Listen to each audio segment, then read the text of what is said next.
अब हमारी पारी 2023 की बारी, वसुंधरा राजे ने ये बूंदी में कहा है।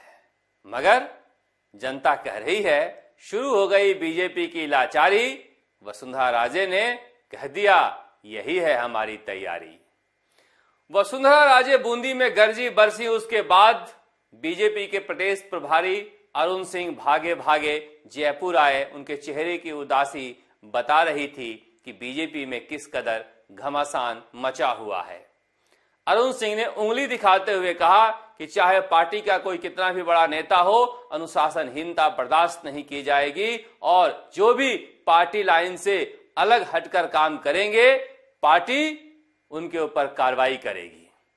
यही नहीं रुके, उन्होंने आगे यह कहा कि जो लोग इस तरह की बातें करते हैं, सवाल पूछा गया था कि वसुंधरा राजे को मुख्यमंत्री के पद का उम्मीदवार बनाया जाए, तब उन्होंने कहा कि ऐसे लोगों पर कार्रवाई होगी, तब आकर यह मत कह देना कि गलती हो गई, आगे से नहीं होगी, माफी नहीं मिलेगी। तो क्या अरुण सिंह को दिल्ली से भेजा गया है जयपुर में यह चेतावनी देने के लिए? क्योंकि चर्चा तो यही है कि जिस तरह से रैली के अगले दिन ही वह आए हैं, बीजेपी को लगने लगा है कि मैडम की तैयारी कुछ और है।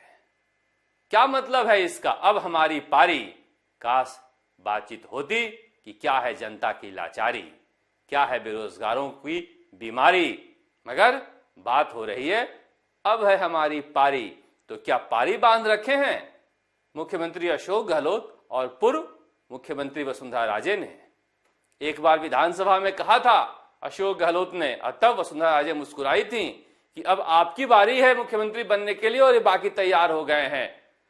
तो क्या इन लोगों ने तय कर लिया है कि एक बार हम बनेंगे और एक बार आप बनिएगा? एक बार कांग्रेस हारेगी, एक बार बीजेपी हारेगी।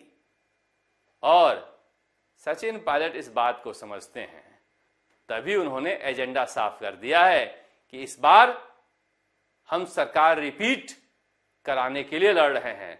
और सतीश पूनिया भी यह समझते हैं, तभी वह बार बार कहते हैं हम राजस्थान में एक बार कांग्रेस और एक बार बीजेपी की जो बीमारी है उससे छुटकारा पाना चाहते हैं, जिस तरह से गुजरात और मध्य प्रदेश में हुआ है। लेकिन वसुंधरा राजे ने यह नहीं कहा कि अब बीजेपी की बारी है, अब बीजेपी की पारी है। उन्होंने कहा हमारी पारी है। इसे लेकर तरह तरह के कयास लगाए जा रहे हैं। जितनी भी बातें उन्होंने बोली है वहां से सीधे सीधे बीजेपी आला कमान को चुनौती मिला है। बीजेपी आला कमान को चुनौती मिला है तो फिर क्या होगा? सब कह रहे हैं इंतजार कीजिए 10 मार्च का। 10 मार्च को अगर बीजेपी मजबूत होगी तो वसुंधरा राजे हमेशा हमेशा के लिए राजस्थान की राजनीति में हाशिए पर डाल दी जाएंगी। तब क्या मुख्यमंत्री अशोक गहलोत का कोई प्लान है? प्लान है कि वसुंधरा राजे कोई पार्टी भी बना सकती हैं? इस तरह की चर्चा है लोगों में। अभी तक कुछ तय नहीं हो पाया है कि उनके जो लोग हैं वो कहते हैं महारानी में इतनी ताकत है कि वह आंधी बन जाएंगी। और कल उन्होंने कहा है कि महिला जब दहाड़ती है तो इतिहास बदल जाता है। तो इतिहास बदलने के लिए क्या वसुंधरा राजे तैयार है? इतिहास बदलने के लिए बहुत मेहनत करना पड़ता है। इतिहास तो जनता की नेता उमा भारती, कल्याण सिंह, येदुरप्पा जैसे बड़े बड़े, बघेला जैसे जैसे बड़े नेता नहीं बदल पाए बीजेपी में। इसलिए वसुंधरा राजे के लिए बड़ी चुनौती है। सवाल उठता है कि पैसे कौन खर्च करेगा? क्योंकि बूंदी में जिस तरह के हालात थे, हमारे सूत्र बता रहे थे कि वहां भी हिसाब किताब के लिए बहस हो रही थी कि ये पैसे कहां से आएंगे, कौन खर्च करेगा, किसके पास से कितने पैसे लगेंगे।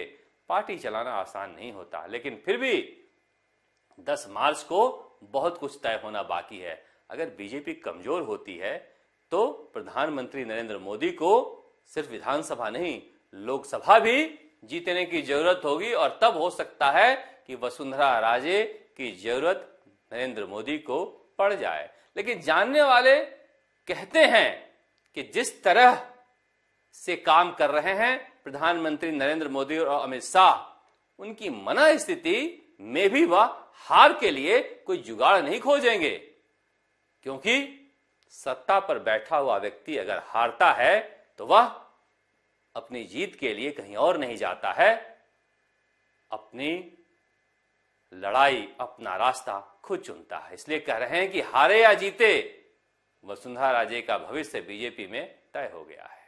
अब उन्होंने क्या कहा, अरुण सिंह ने पूछा गया कि रीट को लेकर इतना आंदोलन हुआ, वसुंधरा राजे क्यों नहीं उतरी मैदान में? तो उन्होंने कहा कि इतने लोग आए थे, एक नहीं आए, उसकी क्या जिक्र करनी है।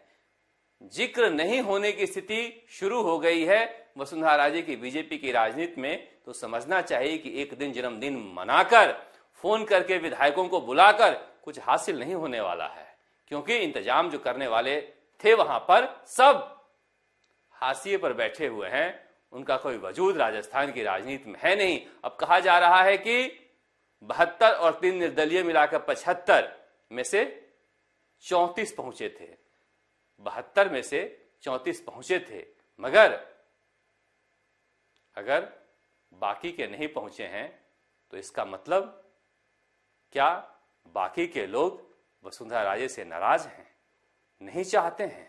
क्योंकि जन्मदिन पर पहुंचना और पार्टी में साथ देना दोनों अलग बातें होती हैं। जन्मदिन की शुभकामनाएं तो अशोक गहलोत, नरेंद्र मोदी और सचिन पायलट ने भी दी थी।